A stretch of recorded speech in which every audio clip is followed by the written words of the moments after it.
Shalom saudaraku kasih dalam Tuhan, kasih karunia dan damai sejahtera dari Allah Bapa dan Kristus Yesus menyertai kamu. Bacaan Alkitab kita diambil dari 1 Samuel 14 ayat 1 sampai 52. Pada suatu hari Yonatan bin Saul berkata kepada bujang pembawa senjatanya, "Mari kita menyeberang ke dekat pasukan pengawal orang Filistin yang di sebelah sana." Tetapi tidak diberitahukannya hal itu kepada ayahnya. Adapun Saul duduk di ujung Gibea di bawah pohon delima yang di Migron, dan rakyat yang ada bersama-sama dengan dia itu kira-kira 600 orang banyaknya. Ahia anak Ahitub, saudara Ikabod anak Finehas anak Eli imam Tuhan di Silo. Dialah yang memakai baju efod pada waktu itu, tetapi rakyat tidak tahu tentang perginya Yonatan itu. Di antara pintasan-pintasan bukit yang dicoba Yonatan menyeberanginya ke arah pasukan pengawal orang Filistin, ada ujung bukit batu di sebelah sini dan ada ujung bukit batu di sebelah sana. Yang satu bernama Bozeh, yang lain bernama Semek. Ujung yang satu berdiri di sebelah utara di tentangan Mikmas, yang lain di sebelah selatan di tentangan Geba. Berkatalah Yonatan kepada bujang pembawa senjatanya itu, "Mari kita menyeberang ke dekat pasukan pengawal orang-orang yang tidak bersunat ini. Mungkin Tuhan akan bertindak untuk kita, sebab bagi Tuhan tidak sukar untuk menolong, baik dengan banyak orang maupun dengan sedikit orang." Lalu jawab pembawa senjatanya itu kepadanya, "Lakukanlah niat hatimu itu. Sungguh aku sepakat," kata Yonatan. "Perhatikan kita menyeberang ke dekat orang-orang itu dan memperlihatkan diri kepada mereka. Apabila kata mereka kepada kita begini, 'Berhentilah sampai kami datang kepadamu,' maka kita tinggal berdiri di tempat kita dan tidak naik mendapatkan mereka. Tetapi apabila kata mereka begini, 'Naiklah kemari,' maka kita akan naik, sebab kalau demikian Tuhan telah menyerahkan mereka ke dalam tangan kita, itulah tandanya bagi kita." Ketika mereka keduanya memperlihatkan diri kepada pasukan pengawal orang Filistin, berkatalah orang Filistin itu, "Lihat, orang-orang Ibrani keluar dari lubang-lubang tempat mereka bersembunyi." Orang-orang dari pasukan pengawal itu berseru kepada Yonatan dan pembawa senjatanya, katanya, "Naiklah kemari, maka kami akan menghajar kamu."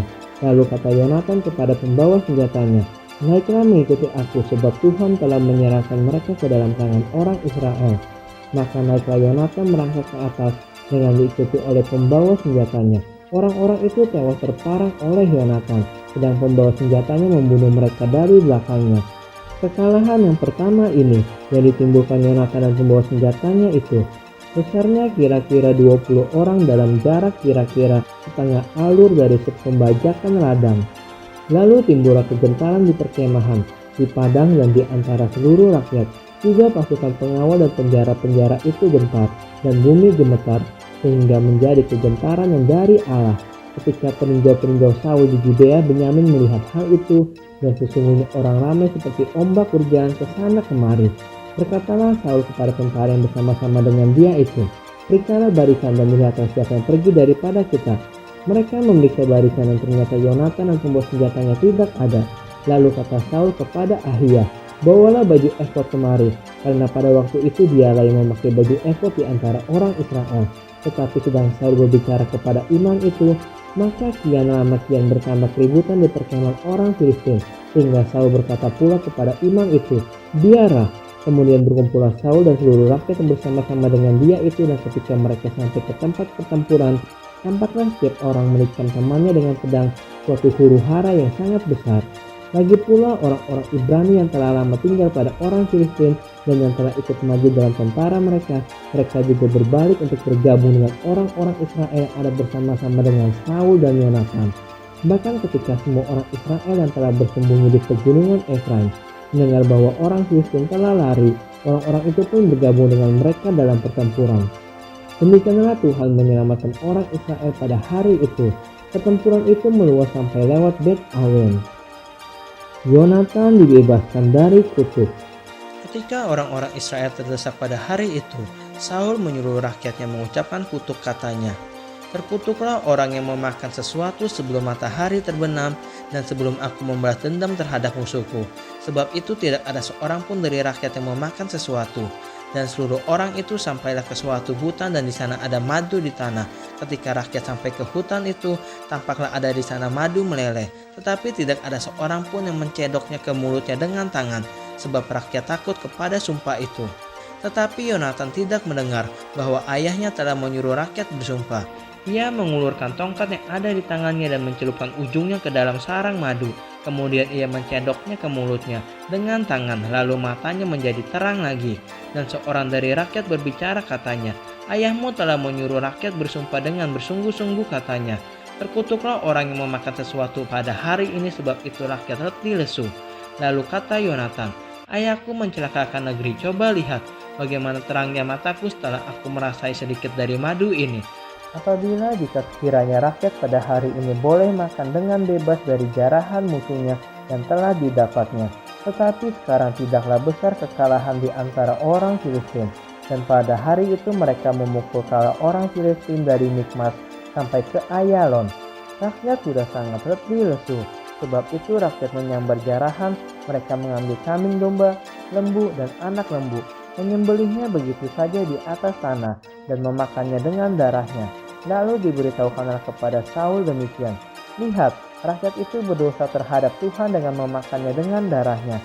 Dan ia berkata, "Kamu berbuat hianat, gulingkanlah sekarang juga sebuah batu besar kemari." Kata Saul pula, "Berserak-seraklah di antara rakyat dan katakan kepada mereka, setiap orang harus membawa lembunya atau dombanya kepadaku. Sembelihlah itu di sini, maka kamu boleh memakannya. Tetapi janganlah berdosa terhadap Tuhan dengan memakannya dengan darahnya."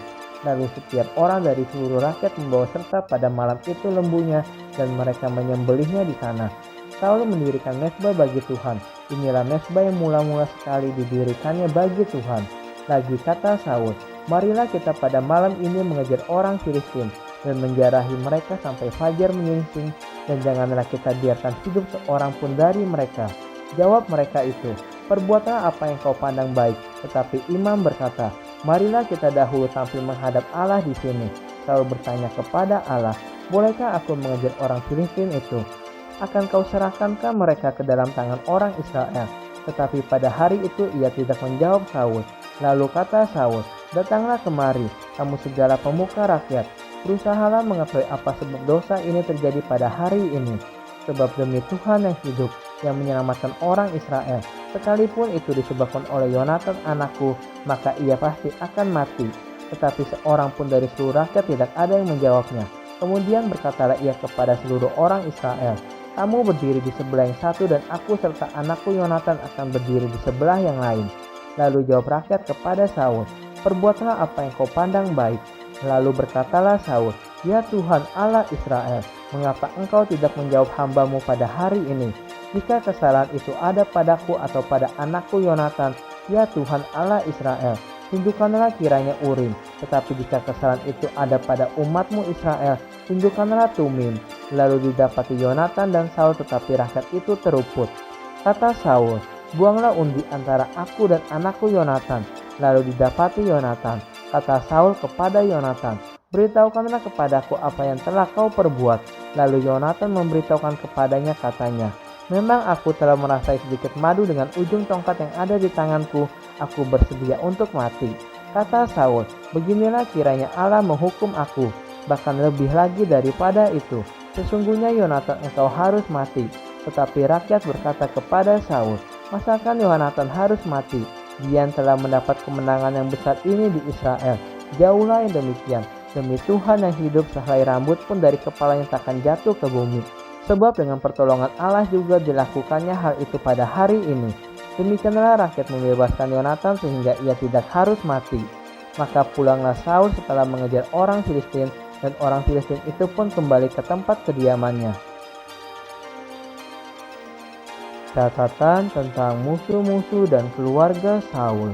Setelah Saul mendapat jabatan raja atas Israel, maka berperanglah ia ke segala penjuru melawan segala musuhnya, melawan Moab, Bani Amon, Edom, raja-raja negeri Zobah, dan orang Filistin. Dan kemanapun ia pergi, ia selalu mendapat kemenangan. Ia melakukan perbuatan-perbuatan yang gagah perkasa. memukul kepala orang Amalek dan melepaskan Israel dari tangan orang-orang yang merampasi mereka. Anak-anak lelaki Saul ialah Yonatan, Yiswi, dan Malkisua. Nama kedua anaknya yang perempuan yang tertua bernama Merab, yang termuda bernama Mikal. Istri Saul bernama Ahinoam, anak Ahimas. Panglima tentaranya bernama Abner, anak Ner paman Saul. Is ayah Saul dan Ner ayah Abner adalah anak-anak Abiel. Hebat peperangan melawan orang Filistin selama zaman Saul, dan semua pahlawan dan orang gagah perkasa yang dilihat Saul dikumpulkannya kepadanya.